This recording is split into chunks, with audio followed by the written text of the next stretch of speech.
আলহামদুলিল্লাহ আলহামদুলিল্লাহ নাহমাদুহু ওয়া নাস্তাঈনুহু ওয়া নাস্তাগফিরুহু ওয়া নাউযু বিল্লাহি মিন শুরুরি আনফুসিনা ওয়া মিন সাইয়্যাতি আমালিনা মান ইয়াহদিহিল্লাহু ফালা মুদিল্লা লাহু ওয়া মান ইউদ্লিলহু ফালা হাদিয়া লাহু ওয়া আশহাদু আল লা ইলাহা ইল্লাল্লাহু ওয়াহদাহু লা শারীকা লাহু ওয়া আশহাদু আন্না মুহাম্মাদান আবদুহু ওয়া রাসূলুহু قال الله تعالى في القرآن المجيد وننزل من القرآن ما هو شفاء ورحمة للمؤمنين ওয়ালা ইয়াজিদু যালিমিনা ইল্লা খাসারা।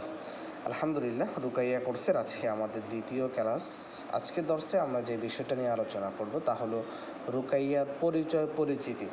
যদিও গত দর্শে আমরা রুকাইয়ার পরিচয় পরিচিতি সম্পর্কে কিছু আলোচনা করেছিলাম, কিন্তু আজকে আমরা একটু গভীরে আলোচনা করব। গত দর্শে আমরা রুকাইয়া কী নিয়ে আলোচনা করেছি, রুকাইয়া কী, শাব্দিক অর্থ এবং পারিভাষিক অর্থ, এবং জিন, জাদু, বদনজরের যেই প্রাণমান সমস্যার জন্য রুকাইয়া চিকিৎসার পাশাপাশি আর অন্যান্য যেই কবিরাজি চিকিৎসাগুলো আছে এগুলোকে শরীয়তের পরিভাষায় বা শাব্দিক অর্থে রুকাইয়া বলে, কিন্তু রুকাইয়া শরঈয়া এটা আলাদা একটা সংজ্ঞা ধারণ করে। রুকাইয়া শরঈয়ার গুরুত্বটা কেন, সেলফ রুকাইয়া বা রুকাইয়ার গুরুত্ব, তারপরে সেলফ রুকাইয়ার কিছু দিক নির্দেশনা অথবা রুকাইয়ার কিছু দিক নির্দেশনা এবং রুকাইয়ার প্রকারভেদ। গত ক্লাসের মধ্যে সবচেয়ে গুরুত্বপূর্ণ ছিল রুকাইয়ার প্রকারভেদ এই অধ্যায়টি। আজকে ক্লাসের মধ্যে সবচেয়ে গুরুত্বপূর্ণ হলো এই তিনটি, খুবই গুরুত্বপূর্ণ সেলফ রুকাইয়াকারীর জন্য বা রুকাইয়াকারীর জন্য শর্তসমূহ। 2 নম্বর রুকাইয়ার পূর্ব পরিস্থিতি, 3 নম্বর সুন্নতসম্মত রুকাইয়ার ধরনসমূহ। আপনারা এখানে প্রত্যেকটা রুকাইয়ার শুরুতে সেলফ রুকাইয়া দেখতে পাচ্ছেন। এর কারণ হলো প্রাথমিক অবস্থায় আমরা আমাদের বইটি এবং কোর্সটি সেলফ রুকাইয়ার উপরে সাজিয়েছিলাম, অর্থাৎ একজন সাধারণ মানুষ থেকে শুরু করে কেউ যদি নিজের সমস্যা নিজেই সমাধান করতে চায় তাহলে সে কীভাবে করবে, কোন পদ্ধতিতে করবে, এই জন্য আমরা আমাদের বইটি এবং কোর্সটি সেই শিডিউল এবং সেই মডিউলে সাজিয়েছিলাম। কিন্তু তারপরে দেখলাম যে শুধুমাত্র তাদের মধ্যে সীমাবদ্ধ থাকলেই হবে না, বরং অন্যান্য মানুষকে রুকাইয়ার জন্য একটু ধাবিত করতে হবে। বিশেষ করে যারা প্রফেশনালভাবে কাজ করতে চায় তাদেরকেও এই বিষয়ে শিক্ষা অর্জন করা দরকার। এই জন্য আমরা এই সেলফ রুকাইয়ার পাশাপাশি তাদেরকেও দীক্ষা দেওয়ার জন্য কোর্সে আয়োজন করেছি। চলুন আমরা আমাদের আজকের দর্শের কাঙ্ক্ষিত বিষয় চলে যাই। আজকে আমরা ইনশাআল্লাহ আলোচনা করব রুকাইয়াকারীর জন্য শর্তসমূহ। রুকাইয়াকারীর জন্য প্রথম যে শর্তগুলো রয়েছে তার মধ্যে অন্যতম হলো আল্লাহ তাআলা এবং তার রাসূল সাল্লাল্লাহু আলাইহি ওয়াসাল্লামের প্রতি অবিচল বিশ্বাস এবং পূর্ণ ভরসা রাখা। এই বিশ্বাস করা যে আল্লাহ তাআলা এই রুকাইয়ার মাধ্যমে, এই তেলাওয়াতের মাধ্যমে পরিপূর্ণ শিফা দান করবেন এবং এই রুকাইয়াই হতে পারে তার প্যারানরমাল সমস্যার অন্যতম কার্যকরী ওষুধ। 2 নম্বর আল্লাহ তাআলার প্রতি আস্থা এবং ভরসা রাখতে হবে। 3 নম্বর নিজেকে গুনাহ থেকে বিরত রাখতে হবে। একজন রাকির তার আমল যত কঠিন হবে, তার আমল যত ভালো হবে, সে যত আল্লাহওয়ালা হবে, তার রুকাইয়া তত শক্তিশালী হবে, তার রুকাইয়ার ইফেক্ট অনেক বেশি হবে। কোরআন ও হাদিসের প্রতি পূর্ণ আস্থা রাখতে হবে, শ্রদ্ধাশীল হতে হবে, বিশ্বাস রাখতে হবে যে এই কোরআনের মাধ্যমে আল্লাহ তাআলা তাকে বা অসুস্থ ব্যক্তিকে আরোগ্য দান করবেন। 5 নম্বর রুকাইয়া করার সময় পুরোপুরি মনোযোগ দিয়ে আগ্রহের সাথে শেষ করা।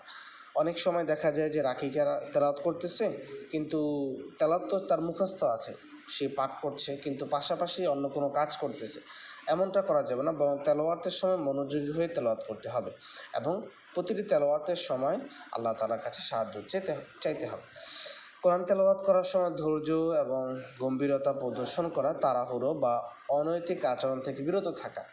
কোরআন তেলাওয়াত করছে কিন্তু যেটা ধৈর্যটা নেই, ছুটাছুটি করতেছে, যত তাড়াতাড়ি শেষ করা যায় তত তার জন্য ভালো, এমনটা মনে করা যাবে না, বরং রুকাইয়া যখন তেলাওয়াত করবে তখন ধৈর্য সহকারে এবং স্থিরতার সাথে তেলাওয়াত করতে হবে।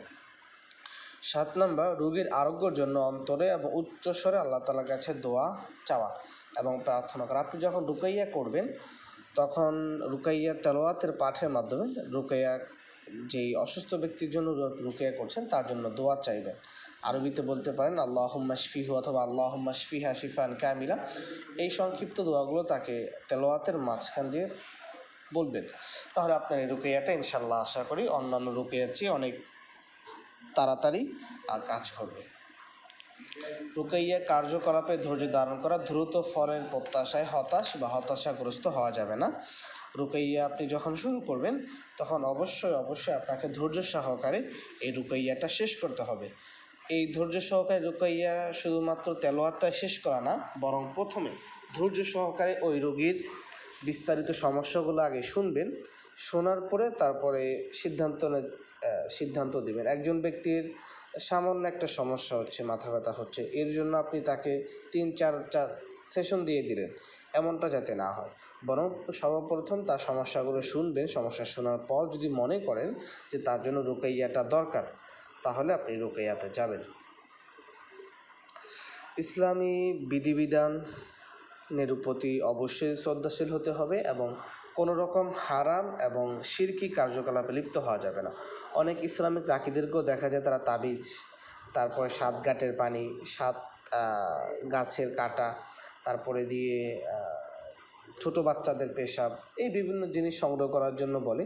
এগুলো শিরক বা হারাম, এইসব কার্যকলাপে যাওয়া যাবে না। রুকাইয়ার সময় নিজের নিকটস্থ পরিবেশকে পবিত্র পরিচ্ছন্ন রাখা খুবই গুরুত্বপূর্ণ।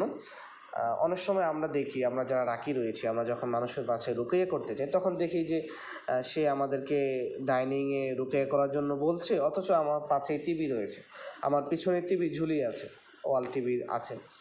তো এই ক্ষেত্রে যাতে এমনটা না হয়, আপনি যাকে বাসায় রুকাইয়া করতে যাবেন বা হোম সার্ভিস দিতে যাবেন, তাতে অবশ্যই এই বিষয়গুলো আগে সমাধান করে নেবেন বা তার সাথে পরামর্শ করে নেবেন। যেহেতু আপনি কোরআনের চিকিৎসা চাচ্ছেন, তাহলে কোরআনে যেটাকে হারাম ঘোষণা করেছে এমন কোনো কিছু আপনার বাসায় থাকা যাবে না। দেখা গেলো যে আপনি রুকাইয়া করছেন অথচ রোগীর মাথার উপরে ছবি ঝুলছে, এমনটা যাতে না হয়। এই জন্য রুকাইয়া করার পূর্বে নিকটস্থ পরিবেশ এবং পবিত্র পরিচ্ছন্ন রাখতে হবে, যাতে করে আপনার রুকাইয়া খুবই উপকারী হয়। এই 10টা শর্ত রুকাইয়া করার পূর্বে অবশ্যই স্মরণ রাখবেন। 2 নাম্বার খুবই গুরুত্বপূর্ণ বিষয় আজকের জন্য, সেটা হলো রুকাইয়ার পূর্ব প্রস্তুতি। রুকাইয়ার পূর্ব প্রস্তুতিটা এই জন্য গুরুত্বপূর্ণ, কারণ আপনার পূর্ব প্রস্তুতি যত ভালো হবে, রুকাইয়ার পূর্ব পরিস্থিতিটা আপনার জন্য যত ভালো হবে, যত সুন্দর করে সাজিয়ে আপনি রুকাইয়াটা শুরু করবেন, ইনশাআল্লাহ আশা করি কম তেলাওয়াতের মাধ্যমে, কম সময় ব্যয়ের মাধ্যমে আপনার রুকাইয়াটা খুব তাড়াতাড়ি শেষ হয়ে যাবে এবং এর ভালো একটা বেনিফিট আপনি রুকাইয়া শেষ করার পর অবশ্যই পাবেন। আচ্ছা, আজকে দর্শের দ্বিতীয় টপিক, সেটা হলো রুকাইয়ার পূর্ব প্রস্তুতি। রুকাইয়ার পূর্ব প্রস্তুতিটা এটা হলো, আমরা যে শর্তসমূহের মধ্যে 10 নম্বর যে শর্তটা পড়েছিলাম, যে তার পরিবেশ পবিত্র এবং পরিচ্ছন্ন রাখা, এই পরিবেশ কেন্দ্রিকই হলো শর্তসমূহ। এছাড়াও আরও কিছু শর্ত রয়েছে যেটা আমরা ইনশাল্লাহ ধারাবাহিকভাবে পড়ব। রুকাইয়ার পূর্ব পরিস্থিতির জন্য আমরা প্রায় 10টি গুরুত্বপূর্ণ প্রস্তুতি নিয়ে আলোচনা করেছি। প্রথমে চিকিৎসা আপনি যখন শুরু করবেন, রুকাইয়া যখন শুরু করবেন নিজের জন্য বা অন্যের জন্য, তার আশেপাশে যাতে করে কোনো জীবন্ত বা মৃত প্রাণীর ছবি না থাকে, বা মূর্তি, ভাস্কর্য, যে কোনো প্রাণীর ভাস্কর্য হতে পারে, এই অনাকাঙ্ক্ষিত এবং হারাম প্রতীকগুলো আপনার বাসা থেকে সরিয়ে ফেলবেন। 2 নাম্বার, আপনার রুকাইয়া করা অবস্থা যাতে করে বাসায় কেউ নন ইসলামিকভাবে না থাকে, অর্থাৎ আপনি এক রুমে রুকাইয়া করছেন, পাশের রুমে মাহরাম গায়রে মাহরাম একসাথে কথা বলছে, এমনটা যাতে না হয়। আপনি রুকাইয়া করছেন অথচ যাকে রুকাইয়া করছেন তারই পর্দা নেই, তার সে হিজাববিহীন আছে বা নিকাববিহীন আছে, এমনটা যাতে না হয়। অর্থাৎ সম্পূর্ণ ইসলামী আচরণ মেনে আপনাকে চলতে হবে এবং পরিবেশ সম্পূর্ণ পবিত্র এবং শান্তিপূর্ণ রাখতে হবে। শান্তিপূর্ণ এবং পবিত্র দ্বারা পবিত্রতা আমরা সবাই জানি যে যাতে করে ঘর নোংরা না থাকে এবং ঘর যাতে করে পবিত্র থাকে, তার আশেপাশে যেই পরিবেশটা আছে, সে যে রুমটা আছে, এই রুমটা যেন অগোছালো না থাকে এবং পরিপাটি থাকে। আর শান্তিপূর্ণ দ্বারা উদ্দেশ্য হলো আশেপাশের এমন কোনো নয়েজ যাতে করে রুকাইয়া তেলাওয়াতে সমস্যা না করে, এই বিষয়টা অবশ্যই খেয়াল রাখবেন। 3 নাম্বার, যদি রোগীর দেহে বা গলায় কোনো তাবিজ থাকে অথবা কোনো বস্তু থাকে, যেমন তাবিজ থাকতে পারে, তারপরে দিয়ে ধাগা পরানো থাকতে পারে, আর কি থাকতে পারে, পেরেক পরানো থাকতে পারে, অথবা তার রুমে থাকতে পারে, অথবা রুমের পাশে থাকতে পারে, এই বিষয়গুলো অবশ্যই আপনাকে সংগ্রহ করার পর তা নষ্ট করে ফেলতে হবে। এখানে একটা বিষয় খুবই প্রশ্ন আসে, সেটা হলো তাবিজের তাবিজ কীভাবে নষ্ট করব, অথবা যে জাদুর বস্তুগুলো সাধারণত দেওয়া হয় এইগুলো কীভাবে নষ্ট করব, এটা আমরা ইনশাআল্লাহ জাদুর অধ্যায়ে আপনাদেরকে প্র্যাকটিক্যাল দেখিয়ে দিব। তারপরে 4 নাম্বার হলো, রুকাইয়া করার পূর্বে অবশ্যই রোগীকে এবং রোগীর পরিবারকে রুকাইয়ার বাস্তবতা কী, রুকাইয়া কীভাবে কাজ করে এবং শরীয়তে গুরুত্ব কেমন, রুকাইয়াটা কেন প্রয়োজন, অর্থাৎ রুকাইয়া সম্পর্কে রোগীকে এবং তার পরিবারকে যথেষ্ট পরিমাণ ধারণা আপনাকে দিতে হবে।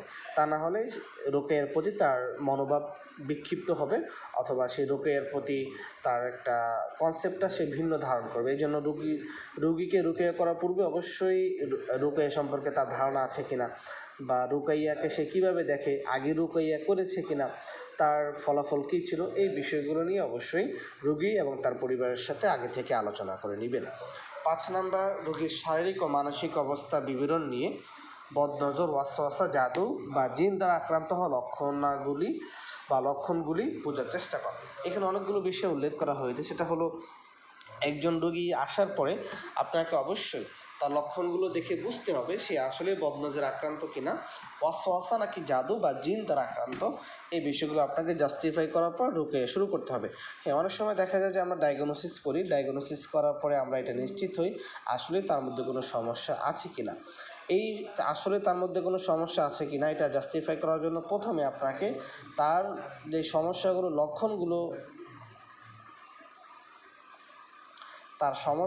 আপনাকে অবশ্যই আগে শুনে নিতে হবে।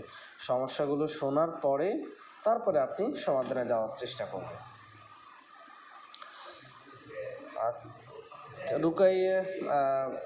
রুকাইয়া করার সময় রুগীর ঠিক কাছাকাছি বসবেন না। রুকাইয়া আপনি যখন শুরু করবেন তাহলে খুব কাছাকাছি বা সামনে বসবেন না। এর কারণ হলো, যদি জিন অ্যাক্টিভ হয়ে যায় তখন জিনের আক্রমণ আপনার উপর আসতে পারে। 7 নাম্বার, রুকাইয়া শুরু করার পূর্বে রুগীকে উজু করাবেন, ইস্তেগফার পড়াবেন এবং আল্লাহ তাআলার সাহায্য চেয়ে দোয়া করবেন। সবচেয়ে ভালো হয় তার 2 রাকাত নামাজ পড়ে আল্লাহ তাআলার কাছে দোয়া করা। রোগীকে বলা যে আপনি 2 রাকাত নামাজ পড়ে আল্লাহ তাআলার কাছে দোয়া করুন, যেন এই রুকাইয়ার মাধ্যমে আল্লাহ তাআলা আপনাকে পরিপূর্ণ শিফায়ে কামেলা দান করেন। রুকাইয়া কার্যক্রম চলাকালীন ধৈর্য, আন্তরিকতা বজায় রাখা, আল্লাহর উপর পরিপূর্ণ বিশ্বাস রাখা, এটা আপনার যেমন থাকতে হবে একজন রাকি হিসাবে, এবং যাকে আপনি রুকাইয়া করছেন মার্কি যিনি, তাকেও এই বিষয়ের প্রতি সতর্ক রাখবেন, যাতে করে 10 মিনিট তেলাওয়াত শোনার পর অস্থিরতা ভাব নিয়ে চলে না যায়, 30 মিনিট রুকাইয়া তেলাওয়াত শোনার পর যাতে করে অস্থিরতা ভাব নিয়ে চলে না যায়, এই বিষয়ে সতর্ক থাকতে হবে। চিকিৎসার সময় কোনো ধরনের অযাচিত কথাবার্তা, লোকচক্ষু বা সন্দেহ থেকে বিরত থাকা। তেলাওয়াত করতে থাকা, যদি রোগীর মধ্যে এমন কোনো দেখা যায় যাতে সে চোখ লাফাচ্ছে বা হাত দিয়ে কিছু দেখাচ্ছে, এটার জন্য না থামা, বরং কন্টিনিউ রুকাইয়াটা করে যাওয়া। সবচেয়ে ভালো হয় কেউ যদি সেলফ রুকাইয়া করে অথবা অন্যের রুকাইয়া করতে যায়, তাহলে তার কোনো আলিমের পরামর্শ নিয়ে বা দক্ষ কোনো রাকির পরামর্শ নিয়ে সে রুকাইয়াটা শুরু করা। এই হলো আমাদের রুকাইয়ার পূর্ব শর্তের 10টি শর্ত। আরও কিছু অতিরিক্ত পরামর্শ আপনাদের জন্য থাকতে পারে। সেটা হলো, যাকে রুকাইয়া করবেন তাকে বলবেন যে ঈমান ঠিক রাখতে এবং আল্লাহ তাআলার প্রতি বিশ্বাস রাখতে, নিয়মিত নামাজ পড়তে, কোরআনের তেলাওয়াত করতে এবং শরীর ও মনকে সতেজ রাখার জন্য স্বাস্থ্যকর খাদ্যাভ্যাস বা স্বাস্থ্যকর খাবার গ্রহণ করা, শিরক এবং কুসংস্কার থেকে ব্যাপারে সতর্ক থাকা, নিজে এবং পরিবারকে এই বিষয় থেকে সতর্ক রাখা এবং আল্লাহ তাআলার রহমত এবং সাহায্যের জন্য ধৈর্য সহকারে দোয়া করা। আমাদের আজকের দর্সের তৃতীয় বিষয়, সেটা হলো সুন্নত সম্মত যত রুকাইয়ার ধরনসমূহ রয়েছে। সুন্নত সম্মত যত রুকাইয়ার ধরন আছে এটা একটু বিস্তারিত বলি। সেটা হলো, রুকাইয়ার অনেক রকম ধরন হয়। একটা হলো, আমরা গত দর্শে যে বিষয়টা পড়েছিলাম রুকাইয়া প্রকারভেদ, এটা হলো রুকাইয়া কয় পদ্ধতিতে পাঠ করা হয়। আর আরেকটা হলো রুকাইয়ার ধরন, মানে রুকাইয়া করার সময় আপনি কয়টা ধরনের রুকাইয়াটা করতে পারবেন। এই হলো রুকাইয়ার প্রকারভেদ এবং রুকাইয়ার ধরনের মধ্যে পার্থক্য। আমরা এখানে প্রায় অনেকগুলো রুকাইয়ার ধরনের কথা উল্লেখ করেছি আমাদের বইতে। প্রায় 8টি রুকাইয়ার ধরনের কথা আমরা এখানে উল্লেখ করেছি। প্রথমে শুধু দোয়া এবং আল্লাহর নামে অথবা পবিত্র কোরআনের আয়াতসমূহ তেলাওয়াত করা, অর্থাৎ শুধুমাত্র তেলাওয়াতের মধ্যে সীমাবদ্ধ থাকা। আমি আবারও বলছি, আমাদের যে রুকিয়ার ধরনসমূহ আছে তার মধ্যে একটা হলো শুধুমাত্র তেলাওয়াতে সীমাবদ্ধ থাকা। আপনি যখন রুকাইয়ার আয়াতগুলো পাঠ করবেন তখন শুধু পাঠ করতেই থাকবেন, অন্য কিছু করবেন না। এটা হলো রুকাইয়ার 1 নম্বর ধরন। 2 নম্বর ধরন হলো তেলাওয়াত করার পরে ফু দেওয়া। অর্থাৎ আপনার সামনে রোগী আছে, আপনি রুকাইয়া তেলাওয়াত করতেছেন, 5 মিনিট পর বা 2 মিনিট পর বা 10 মিনিট পর পরপর ফু দেওয়া।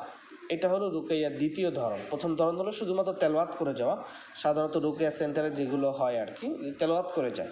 2 নম্বর হলো রুকাইয়া তেলাওয়াতের পাশাপাশি ফু দেওয়া, শরীরে অথবা আক্রান্ত স্থানে ফু দেওয়া। আক্রান্ত স্থানে দেওয়ার উদ্দেশ্য হলো তার একটা জায়গা খুব বেশি ব্যথা করে অথবা একটা সময় নির্দিষ্ট সময় ধরে ওই জায়গাটা ব্যথা করে, এই ব্যথা করার জায়গায় সে ফু দেওয়া। 3 নম্বর হলো আক্রান্ত স্থানে হাত রেখেই রুকাইয়াটা করা। অর্থাৎ তার মাথা খুব যন্ত্রণা করে অথবা তার পায়ে ব্যথা হচ্ছে বা হাতে ব্যথা হচ্ছে, যেটা বস্তু চিকিৎসা নেওয়ার পরেও কোনো সমাধান পাওয়া যাচ্ছে না, তখন গিয়ে সে আক্রান্ত স্থানে অঙ্গে হাত রেখে রুকাইয়াটা করবে বা তেলাওয়াতগুলো করবে। আচ্ছা, এখানে 3টা পদ্ধতি। প্রথম পদ্ধতি হলো শুধুমাত্র তেলাওয়াত করে যাওয়া। 2 নম্বর পদ্ধতি হলো তেলাওয়াতের সাথে সাথে ফু দেওয়া। 3 নম্বর পদ্ধতি হলো শরীরের উপর হাত রেখেই তেলাওয়াত করা। এটা সাধারণত যদি রাকি পুরুষ হয় এবং মার্কিও পুরুষ হয় তখন এটা পারা যায়, শরীরে হাত রেখে তেলাওয়াত করা। কিন্তু যদি রাকি পুরুষ হয় এবং পেশেন্ট হয় নারী, তাহলে এই ক্ষেত্রে পেশেন্টের সাথে যে মাহরাম আসবে তাকে বলবে যে তার যেখানে যেখানে ব্যথা হয় এই ব্যথা জায়গায় হাত দেওয়ার জন্য। 4 নম্বর হলো হাতে ফু দিয়ে সমস্ত শরীরে বুলিয়ে দেওয়া। অর্থাৎ তেলাওয়াত শেষ করার পরে 1 নম্বর তো 2 নম্বর তো ছিল তেলাওয়াত করার পরে ফু দেওয়া শরীরে। এবার তেলাওয়াত করে শরীরে ফু না দিয়ে বরং হাতে ফু দিবে। হাতে ফু দেওয়ার পর ওই হাতের ফুটা সমস্ত শরীরে বুলিয়ে দিবে আর কি, যেটা আমরা সাধারণত তাসবিহ পাঠ করার পরে মুখে ফু নিয়ে পুরো শরীরে মাসাজ করে দিই। এটা হলো 4 নম্বর ধরন। 5 নম্বর ধরন হলো আক্রান্ত স্থানে শুধুমাত্র হাত বোলানো। একটা তো হলো হাত রেখে তেলাওয়াত করা, আর 5 নম্বরটা হলো হাত বোলানো। অর্থাৎ আপনি যখন তেলাওয়াত করবেন তখন রোগীর শরীরে হাত বুলিয়ে বুলিয়ে তেলাওয়াত করবেন।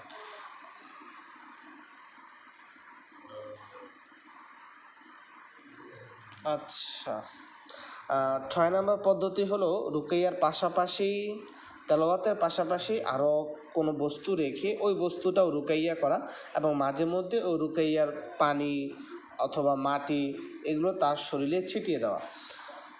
7 নম্বর হলো রুকাইয়া তেলাওয়াতের পর থুতু দেওয়া। এটা যদি নিজস্ব ব্যক্তি না হয় বা নিজের পরিচিত কেউ না হয় তাহলে এমনটা করা থেকে বিরত থাকবেন। আর যদি সেন্টার হয় তাহলে তো অবশ্যই এই বিষয়টা থেকে দূরে রাখবেন। রুকাইয়া তেলাওয়াতের পর থুতুটা সহকারে যদি আপনি তেলাওয়াতের পরে থুতুটা দেন, সরাসরি থুতু না, সামান্য থুতু ছিটা আর কি, যেটা সাধারণত আমরা দিই, তো এটা যদি শরীরে দেওয়া হয় তাহলে এটার ইফেক্ট বা এটার কার্যকরটা খুব বেশি ভালো হয়। 8 নম্বর হলো একাধিক পদ্ধতির মধ্যে সমন্বয় করা। আমরা এখানে রুকাইয়ার 8টা ধরনের কথা উল্লেখ করেছি। প্রথম হলো শুধুমাত্র তেলাওয়াত করা। 2 নম্বর হলো তেলাওয়াত করার পরে ফু দেওয়া। 3 নম্বর হলো আক্রান্ত স্থানে হাত রেখে তেলাওয়াত করা। 4 নম্বর হলো হাতে ফু দিয়ে পুরো শরীরে মেখে দেওয়া। 5 নম্বর হলো আক্রান্ত স্থানে হাত রেখে বা হাত বুলিয়ে তেলাওয়াত করা। 6 নম্বর হলো তেলাওয়াতের পাশাপাশি আরও কোনো বস্তু রেখে ওই বস্তু রুকাইয়া করে অসুস্থ ব্যক্তির শরীরে দিয়ে দেওয়া। 7 নম্বর হলো তেলাওয়াতের পরে থুতু দেওয়া। এটা অবশ্যই যারা রুকাইয়া সেন্টারে কাজ করবেন তারা এই বিষয়টা সতর্ক থাকবেন যাতে করে আপনার সেন্টারে এমন কোনো পদ্ধতি চালু না করা হয়। তবে হ্যাঁ, যদি আপনার একান্ত ব্যক্তিগত কোনো মানুষ হয় তাহলে আপনি এই 7 নম্বর পদ্ধতিটা প্রয়োগ করতে পারেন। 8 নম্বর হলো একাধিক পদ্ধতির মধ্যে সমন্বয় করা। যেমন 5 মিনিট আপনি শুধুমাত্র তেলাওয়াত করলেন, 10 মিনিট কোরআন তেলাওয়াতের পরে ফু দিলেন একটু পরপর। 3 নম্বর তেলাওয়াত করার পরে রোগীর আক্রান্ত অঙ্গে হাত রেখে তেলাওয়াত করলেন। এই একাধিক পদ্ধতির মধ্যে সমন্বয় করেও করতে পারেন, এতেও কোনো অসুবিধে নেই। আশা করি আপনারা এই রুকাইয়া পূর্ব পরিস্থিতিটা একটু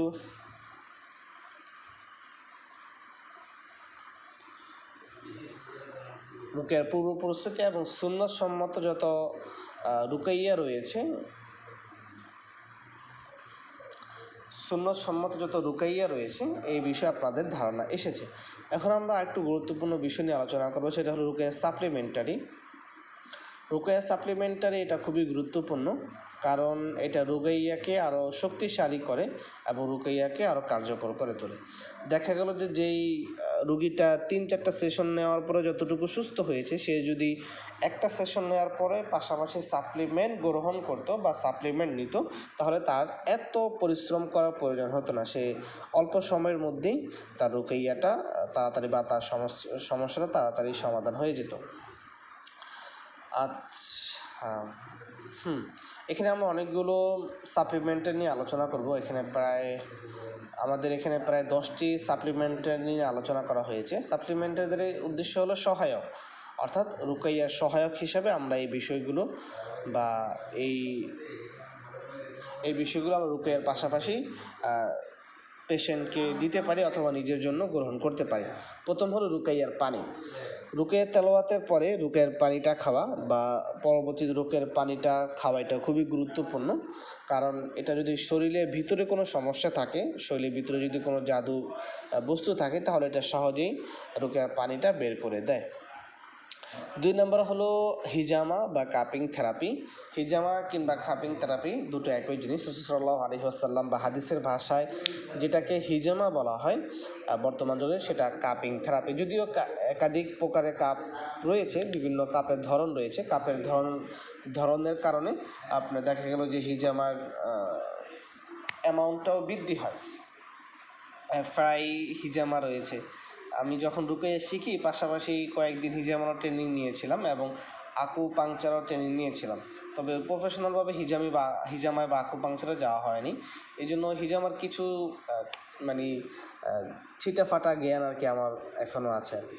তো এই কাপিং থেরাপির মধ্যে একাধিক কাপ রয়েছে।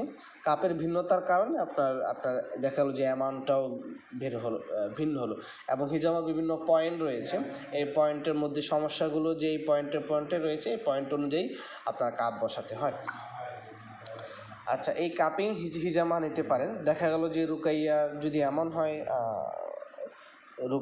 রুগীর 2-3টা সেশন নিয়েছেন, তারপরে কোনো সমস্যার সমাধান বোঝা যাচ্ছে না, বরং তার অজস্র মাথা ধরতেছে, পায়ে খুবই ব্যথা, কখন গিয়ে তাকে হিজামার পরামর্শটা আপনি দিতে পারেন।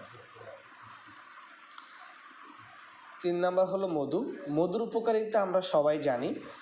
রাসূল সাল্লাল্লাহু আলাইহি ওয়াসাল্লাম নিজে মধু খেয়েছেন এবং এই মধুর অনেক উপকারিতা রয়েছে। বলা হয়ে থাকে যে মধু আপনার শারীরিক সুস্থতা এবং মানুষের যে প্রোটিন দরকার, এই মধুটা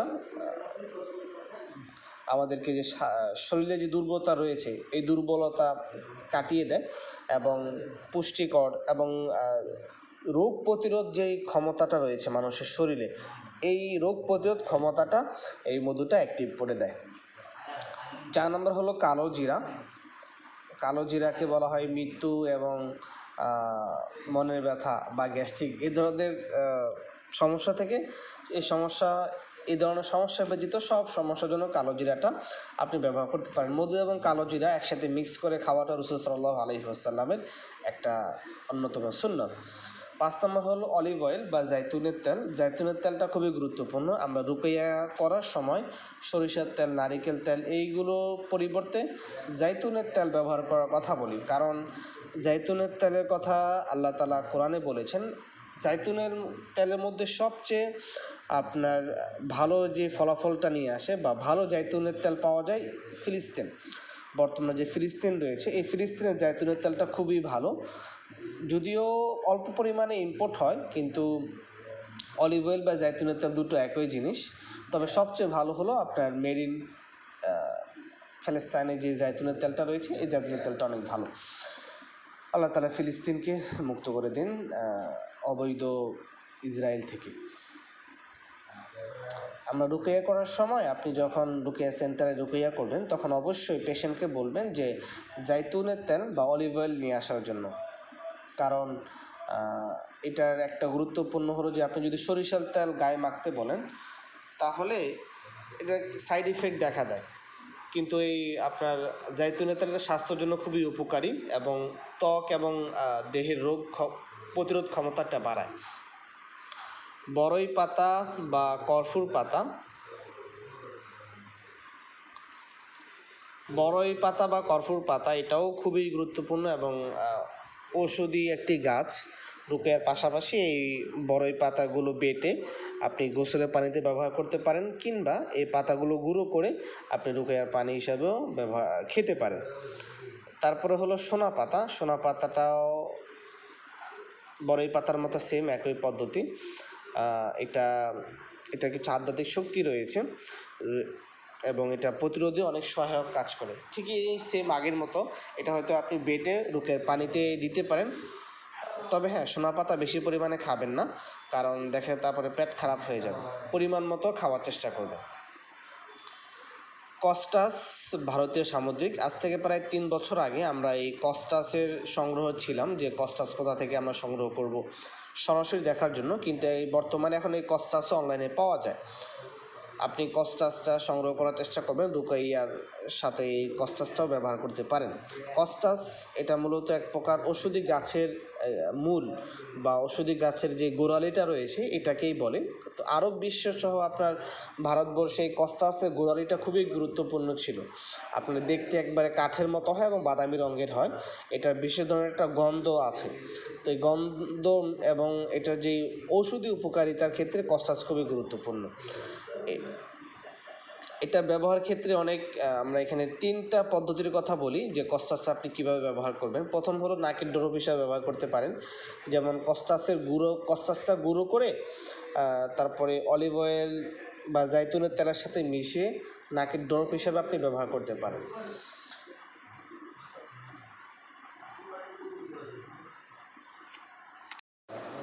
জি, আমরা যেখানটায় ছিলাম আমরা সামুদ্রিক কস্টাসে ছিলাম। আমরা এটার ব্যবহার প্রকার নিয়ে আলোচনা করছিলাম। ব্যবহারের 3টা পদ্ধতি রয়েছে। একটা হলো এটা নাকের ড্রপ হিসাবে ব্যবহার করতে পারেন গুঁড়ো করে অলিভ অয়েল তেলের সাথে মিশ্রণ করে। 2 নম্বর হলো এটাকে গুঁড়ো করে আমরা যেভাবে শরবত খাই এভাবে শরবত খাওয়ার মতো আপনি খেতে পারেন। 3 নম্বর হলো ধোয়া নেওয়ার মাধ্যমে।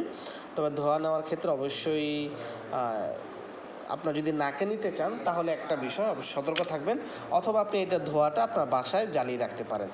সতর্কতা আরও গুরুত্বপূর্ণ, গর্ভবতী নারীদের ক্ষেত্রে কস্টাস ব্যবহার করা নিষেধ, কারণ এর ব্যবহারে গর্ভের সমস্যা হতে পারে। 3 নম্বর, উচ্চ রক্তচাপ যাদের রয়েছে তারা এই বিষয়টা এড়িয়ে চলবেন এবং ত্বকে যদি প্রয়োগ করতে চান বেটে, তাহলে অবশ্যই বাটার দিকে এবং ত্বকের দিকে খেয়াল করবেন কোনো সমস্যা হচ্ছে কিনা।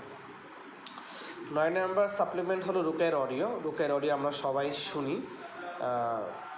রুকিয়ার অডিওটা সবারই শোনা হয় আর সবারই শোনা দরকার, কারণ এটা একদিকে আপনার ঘরে যদি কোনো সমস্যা থাকে এটাকে দূর করে দেয়, অন্যদিকে আমাদের মনে প্রশান্তিটা বৃদ্ধি করে। রুকিয়ার অডিও ভিন্ন ভিন্ন অডিও আমাদের কাছেই আছে। আমাদের জাদুর অডিও, জিনের বদনজর, ছোটো বাচ্চাদের বিবাহ বন্ধের, সন্তান না হওয়ার, এই সবগুলোর অডিও আমাদের কাছে আছে। ইনশাল্লাহ আমরা প্রত্যেকটা অধ্যায়ভিত্তিক যখন আলোচনা করব তখন আপনাদেরকে এক এক করে দিয়ে দেওয়ার চেষ্টা করব। তারপরে হলো খেজুর। খেজুর উপকারিতা আমরা সবাই জানি। খেজুর খাওয়ার কথা রাসূল সাল্লাল্লাহু আলাইহি ওয়াসাল্লাম নিজেও বলেছেন। সকালবেলায় খেজুর খেতে বলেছেন 7টা আজওয়া, এটা খুবই উপকারী।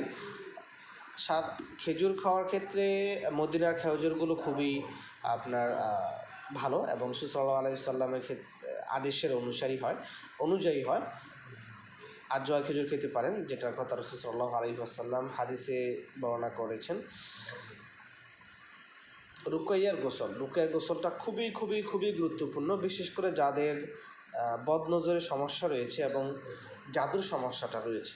দেখা গেল যে আমরা এমনও পেশেন্ট পেয়েছি তার শরীর জ্বালা পোড়া করতেছে, কিন্তু রুকিয়া গোসল যখন করেছেন আলহামদুলিল্লাহ তিনি সুস্থ, শরীরে তিনি ভালো ফিল পাচ্ছেন। তো এই জন্য রুকিয়ার গোসলটা খুবই গুরুত্বপূর্ণ।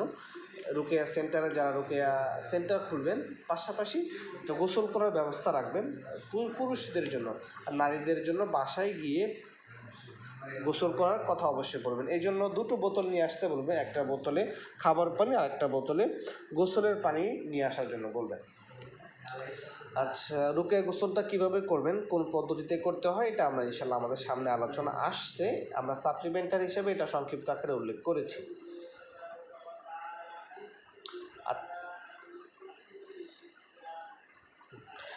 আরও কিছু বিষয়, হ্যাঁ এই তো রুকিয়া গোসলের উপকারিতা।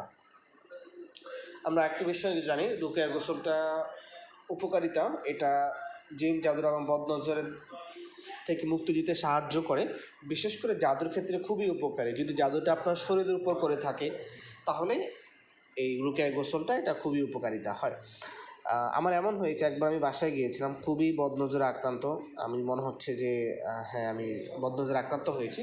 তখন রুকিয়া গোসলটা করলাম, আলহামদুলিল্লাহ খুব ভালো লাগতেছে। রুকিয়া গোসলের প্রস্তুতিটা কীভাবে নেবেন? প্রথমে রুকিয়া গোসল করার জন্য একটা বিষয় জেনে রাখা জরুরি, আপনার পরিবেশকে শান্ত রাখবেন এবং পবিত্র রাখবেন। তারপর নিয়ত করুন, আল্লাহ তাআলা যে সমস্যায় আপনি ভুগছেন, জিন জাদু বা বদনজর বা সার্বজনীন সমস্যা যদি হয়, এইগুলো নিয়ত করবেন যে আল্লাহ তাআলা আমি এখন যে রুকিয়া পানিটা তৈরি করছি গোসলের জন্য, এই রুকিয়া পানির মাধ্যমে আপনি আমাকে পরিপূর্ণ শিফায়ে কামেলা দান করুন। প্রথমে একটি পরিষ্কার পাত্রে পরিমিত বা পরিমাণ মতো পানি নেবেন।